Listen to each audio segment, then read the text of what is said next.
Today I'm going to be showing you how to make this awesome little fingertip hot pad that you can use for all of your baking and cooking around the kitchen.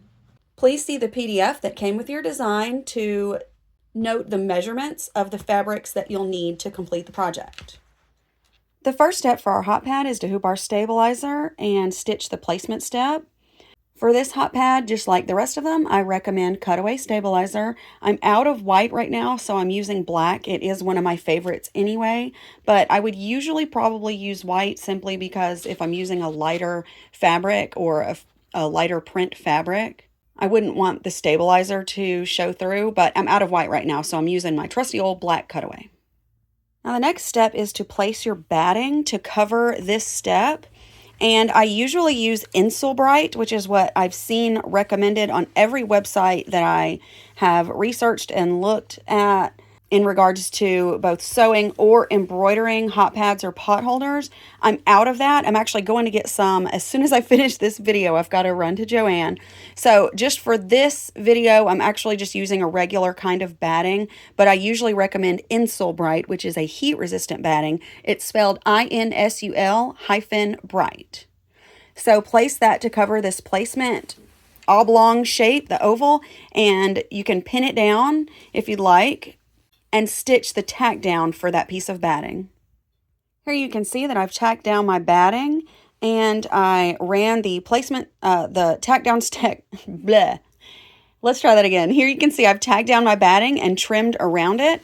Now I'm going to take the main fabric for my hot pad and I'm going to place it to cover that whole project so far. I'm going to pin it at 4 corners and then it will stitch a diagonal quilting type design as well as some little lines that will help you place your pockets for your fingers when you use it. So pin this down and run the next step.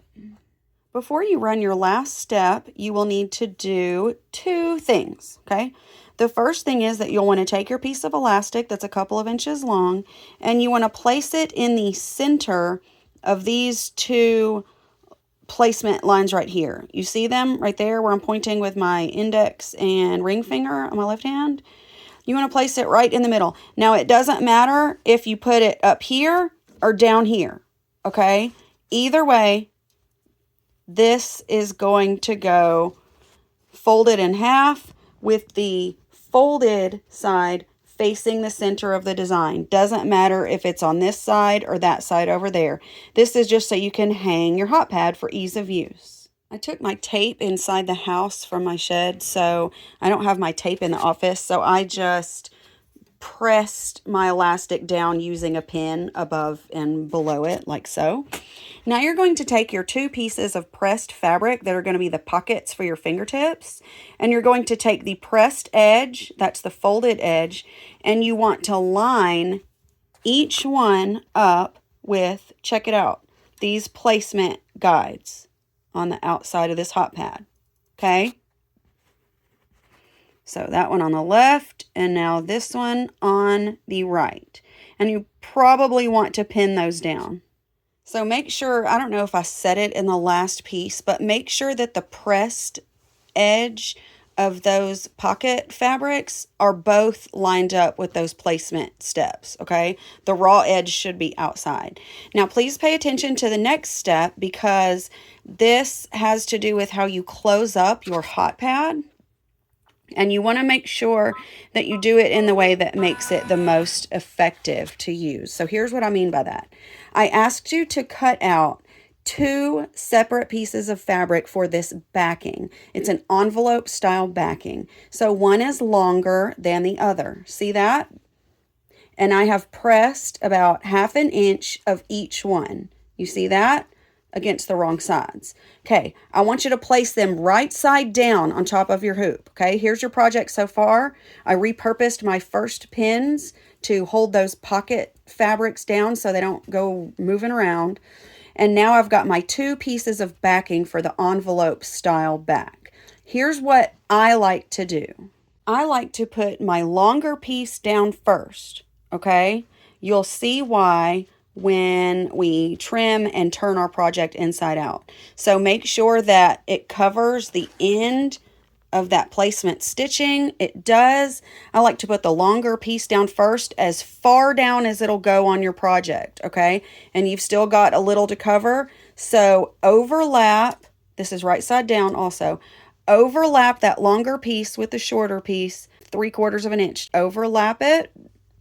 So I like to put the long piece down first and then put the shorter piece on top of it. Now, usually with hot pads and mug rugs and other projects that we make with this type of envelope flip inside out or right side out finishing, we usually do like 2 equal pieces of fabric and we just overlap them around the middle. For this one, I like to use a longer piece on one side and then I overlap a shorter piece, the shorter piece on top of it on the other side. And then you run the final step, which will go all the way around it, and then come back. Now, before we move on and remove our project from the hoop, we want to take the hoop off, check it front and back, make sure nothing's folded that shouldn't be folded. Everything is stitched down. And when you're sure that your result is great, you can unhoop it and take it to your cutting area. The next step is very simple. You want to just cut around this entire oblong shape, leaving maybe 1/4 of an inch seam allowance, whatever you usually leave, whatever you're most comfortable with. And just trim all the way around. Save your scraps if they're big enough. Get them out of the way of the video. And here is our finished project. Okay, this is like inside out. So we got to make it right side out. So you want to grab the envelope where it's open and you want to turn it inside out or right side out. I don't know. Whatever. Turn it through that, turning through that envelope, through that hole. Very easy because it's such a large space. I can put my whole hand inside of it. Okay.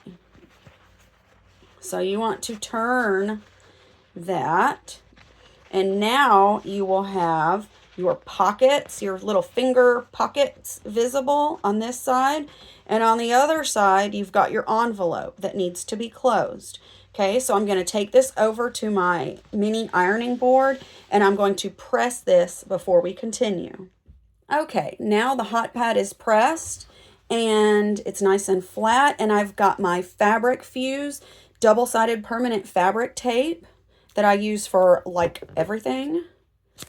I'm going to trim a pretty long, couple inch long piece of that, and I'm going to put it, oh, that's the pocket side. Don't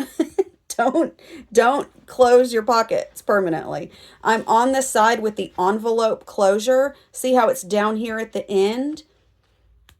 Because we want it out of the way. That's why I did one long piece and one shorter piece this time, because this will be inside your pockets for your fingers. So you won't ever really see this. It's just an easy way to flip it right side out without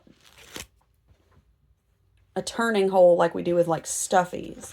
That's just an easy way to finish this project up. That's why it's like 3 minutes to make it. So I just used my permanent fabric tape. You can use Steam-A-Seam. I think is what the fusible kind is called, where you can iron it down to permanently adhere that. So now this is closed up, and now we've got our hot pad. Now you see this side still has the pockets. I like for my quilted side to be facing out, so I'm going to turn the pockets. Now I'm just going to turn the pockets, and now you're also covering up that envelope that you turned through, and so no one's the wiser. So now you have your little finger hole hot pad. Isn't that great? Doot, doot, doot. So that is it. It took me longer to shoot this video and edit it than it does to make this project, I can guarantee you. So now that you know how, you can make a bunch of handy fingertip hot pads for your kitchen for all of your holiday cooking and baking. And I will see you in the next video, and I'll chat with you in the group. Bye!